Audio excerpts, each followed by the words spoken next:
Hello friends, मेरा नाम है बलराम और आप देख रहे हैं ईएन सोर्स। जैसा कि आप थंबनेल में देख चुके हैं कि एसएससी जीडी में लूसेंट का राज। आज हम आपको बताने वाले हैं आखिर क्यों एसएससी जीडी के जो आपका सामान्य अध्ययन होता है यानी कि जनरल अवेयरनेस होता है, उसके लिए ये बुक पढ़ना जरूरी होता है। मैं आपसे ये नहीं कहता कि ये केवल एसएससी जीडी के लिए ही इंपॉर्टेंट है, नहीं, ये एसएससी जीडी के लिए नहीं। यहाँ पर मैं आपको दिखा देता हूँ, यहाँ पर ध्यान दीजिएगा थोड़ा सा।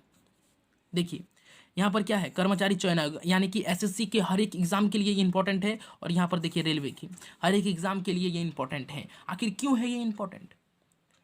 आप किसी भी वीडियो को देखिएगा, ठीक है, यूट्यूब पर आप लिखते हैं best book of SSC GD general awareness के लिए, तो अधिकांश वीडियो जो है आपका लूसेंट का दिखाएगा। ठीक है, टॉपर्स जो है लूसेंट को रेफर करेंगे कि आप लूसेंट को पढ़िए। ठीक है, तो आखिर क्यों क्यों दिया जाता है ऐसा सजेशन? ठीक है, तो आज हम उसी के बारे में बात करेंगे।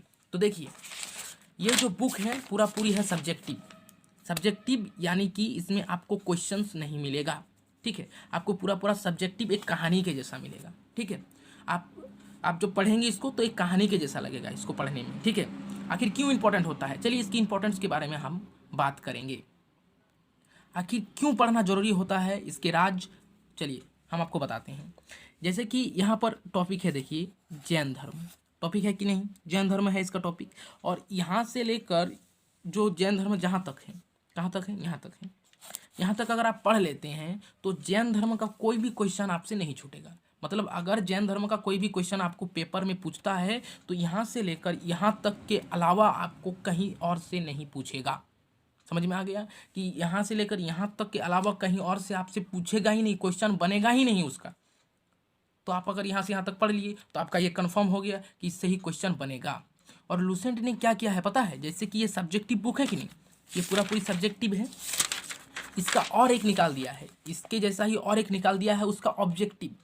ठीक है, उसका वीडियो भी मैं अपलोड कर दूंगा, फिलहाल आप इसी को देखिए और उसके बारे में थोड़ा सा जान लीजिए कि उस ऑब्जेक्टिव बुक का खासियत क्या है। देखिए जैसे कि आप यहाँ पर देख लेते हैं, यहाँ पर देखिएगा जैसे कि ये है प्राचीन भारतीय इतिहास के स्रोत। ठीक है, इसे आप पढ़ लिए। ठीक है, ये चैप्टर आप कंप्लीट कर लिए, ये सब्जेक्टिव आप कंप्लीट कर लिए हैं। ठीक है, और लूसेंट ने क्या किया है, ऐसा ही एक बुक ऑब्जेक्टिव वाला निकाल दिया है। ठीक, वही रहेगा और इससे रिलेटेड क्वेश्चन रहेगा, जितना भी 50 60 100 150 जितना भी क्वेश्चन है, एक मतलब एक पॉइंट का आपको उसमें मिल जाएगा। जिससे क्या हो जाएगा, आप इसमें पढ़ लिए, थोड़ा थोड़ा आपको याद हुआ, आप जैसे ऑब्जेक्टिव बुक को पढ़ते हैं बस रिवीजन हो जाता है और आपका क्लियर भी हो जाता है। ठीक है, इसीलिए ये पढ़ना जरूरी होता है। और ये केवल एसएससी जीडी के लिए नहीं है, आप चाहे एसएससी का एग्जाम दे रहे हो, एसएससी सीएचएसएल, एसएससी एमटीएस या सीजीएल का दे रहे हो, सबके लिए ये इंपॉर्टेंट है। ठीक है, रेलवे का एनटीपीसी हो चाहे ग्रुप डी हो, ठीक है, ये किसी भी एग्जाम के लिए जो वनडे एग्जाम है उसके लिए इंपॉर्टेंट है, जिसमें जनरल अवेयरनेस पूछा जाता है। ठीक है, जिसमें जनरल अवेयरनेस पूछा जाता है, इसमें केवल हिस्ट्री नहीं है। देखिए मैं आपको दिखा देता हूँ, इसका पूरा कंटेंट दिखा देता हूँ इसको। देखिए यहाँ पर आपका हिस्ट्री हो गया।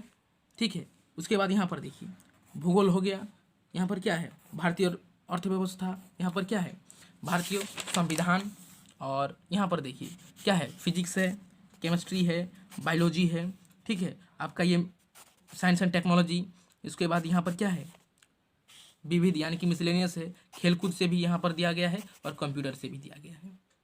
ठीक है, पूरा पूरी क्लियर हो जाएगा। जैसे आपका सब्जेक्टिव क्लियर हो जाएगा, आप क्या पढ़ेंगे अब ऑब्जेक्टिव, तो आप ऑब्जेक्टिव ले लीजिएगा, उसमें आपका रिवीजन भी हो जाएगा, पूरा प्रैक्टिस भी हो जाएगा।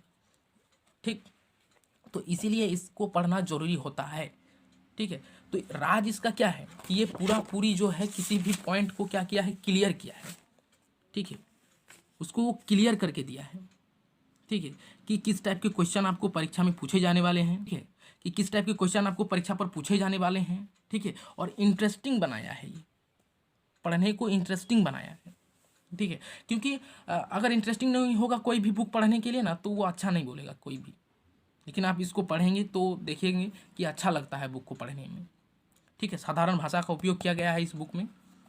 ठीक है, इसकी प्राइस की बात करते हैं। प्राइस कहाँ गया इसका प्राइस, ये देखिए मैंने तो इसको फ़िलहाल जो है फ्लिपकार्ट से लिया है, इसमें देखिए फ्लिपकार्ट से लिया है, इसलिए इसका दाम मुझे इतना पड़ गया। ठीक है, इतना दाम इसका पड़ गया मेरा।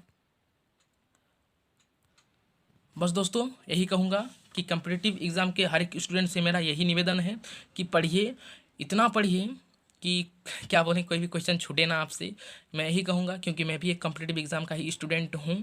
ठीक है, मैं यही कहूँगा कि सिलेक्शन हो जाए जल्दी से। ठीक है, एसएससी जीडी में जो है आपका 25 मार्क्स का पूछेगा इसमें। ठीक है, और अगर आप एसएससी एग्ज़ाम दे रहे हैं अभी जीडी का, तो भगवान से हम यही दुआ करेंगे कि आपको 25 में 25 मिल जाए। Thank you. और इसके बाद जो है मैं हिंदी का, मैंने एसएससी जीडी के हिंदी का बुक में अपलोड करूँगा। तब तक के लिए धन्यवाद।